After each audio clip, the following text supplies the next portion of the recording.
السلام علیکم ناظرین گرامی، یہ واقعہ آج سے 3500 سال پہلے پیش آیا تھا۔ فرعون کے ڈوب کر مرنے کے بعد سمندر نے اس کی لاش کو اللہ کے حکم سے باہر پھینک دیا، جبکہ باقی لشکر کا کوئی نام و نشان نہ ملا۔ مصریوں میں سے کسی شخص نے ساحل پر پڑی اس کی لاش پہچان کر اہل دربار کو بتایا۔ فرعون کی لاش کو محل پہنچایا گیا۔ درباریوں نے مثالیں لگا کر اسے پوری شان و احترام سے تابوت میں رکھ کر محفوظ کر دیا۔ خنوط کرنے کے عمل کے دوران ان سے ایک غلطی ہو گئی تھی۔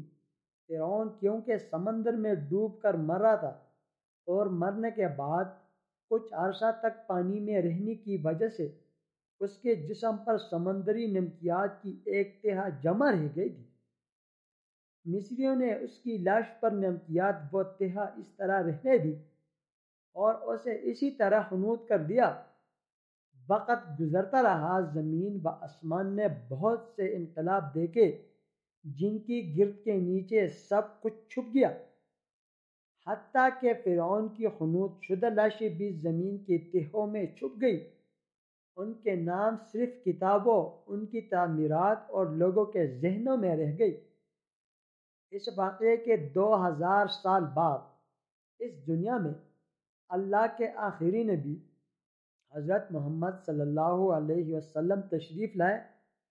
ان پر نازل ہونے والی آخری کتاب میں فرعون کے قصے بڑے تفصیل کے ساتھ بیان کیے گئے تھے، اور اسی سلسلے میں اس فرعون کا جسم محفوظ کرنے کی بابت آیت بھی نازل ہوئی تھی، جس کی سچائی پر سب اہل ایمان کا پختہ یقین تو تھا، لیکن وہ سمجھنے سے قاصر تھے کہ اس خدائی کا دعوے کرنے والے کی لاش کہاں محفوظ کی گئی اور کیسے اسے عبرت کا نشان بنایا جائے گا۔ تعلق رکھنے والے غریب اور معمولی چور احمد عبدالرسول کو فرعون کی خنوط شدہ لاشوں کی طرف جانے والے خفیہ راستے تک رسائی مل گئی۔ احمد عبدالرسول نوادرات چوری کر کے بیچا کرتا تھا۔ ایک دن وہ دریائے نیل کے کنارے کے قریب تبیسا کے مقام پر اسی سلسلے میں پھر رہا تھا، جب اسے ایک خفیہ راستے کا پتہ چلا۔ وہ نوادرات کی چوری کے لیے جگہ کھود رہا تھا کہ اسی دوران اسے کچھ لوگوں نے پکڑ لیا اور پولیس کے حوالے کر دیا۔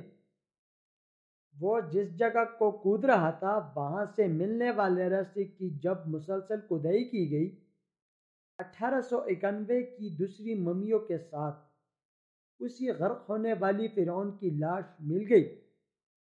اس کے کفن پر سینے کے مقام پر اس کا نام لکھا ہوا تھا۔ ان ممیوں کو ماہرین قاہرہ لے گئے۔ جب ان ممیوں کا تفصیل سے جائزہ لیا تو فرعون والی ممی پر جمی نمکیات کی تہہ سے تصدیق ہو گئی کہ یہ وہی فرعون ہے جسے اللہ تعالیٰ نے پانی میں غرق کر کے بدترین انجام سے ہمکنار کیا تھا۔ یہ بہت بڑا واقعہ تھا۔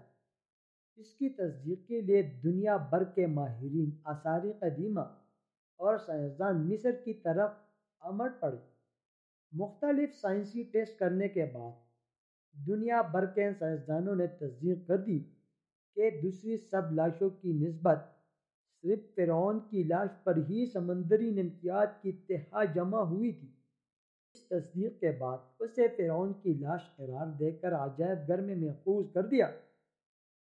1982 میں فرعون کی ممی خراب ہونے لگی تو اس وقت کی مصری حکومت نے فرانس کی حکومت کو درخواست کی کہ فرعون کی ممی کو خراب ہونے سے بچایا جائے، نیز جدید سائنسی ذرائع سے اس کی موت کی وجہ بھی معلوم کی جائے۔ چنانچہ مصری اور فرانسیسی حکومت نے مل کر ممی کو فرانس لے جانے کا انتظام کیا۔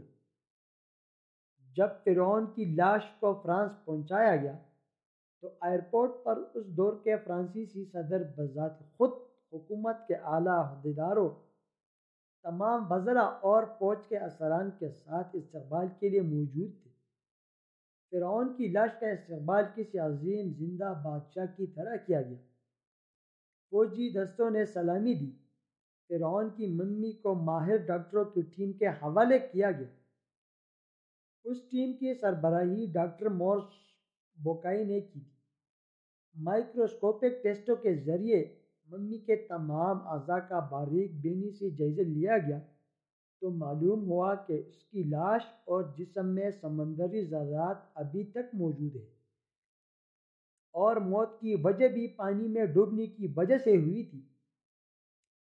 ایک بادشاہ کی موت پانی میں ڈوبنے کی وجہ سے ہوئی۔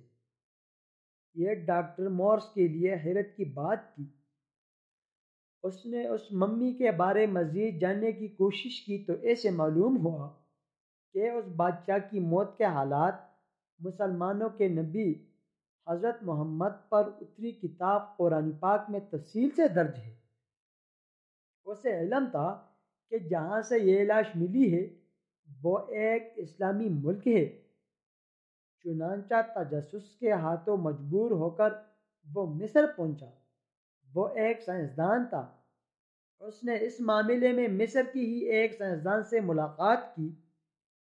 اس سائنسدان نے قرآن پاک کھول کر اسے سورۃ یونس کی آیات 90 تا 92 کا ترجمہ لفظ بلفظ سنایا۔ فرعون کا خدائی کا دعویٰ، اس کا پانی میں ڈوب کر مرنا اور پھر پانی سے نکال کر اس کی لاش کا حنوط ہو جانا، اور پھر دوبارہ لاش کا ملنا، اور پھر اس کی لاش کو جدید سائنسی دور میں دوبارہ محفوظ کیا جانا، سب کا اشارہ ایک جانب تھا اور بہت واضح تھا۔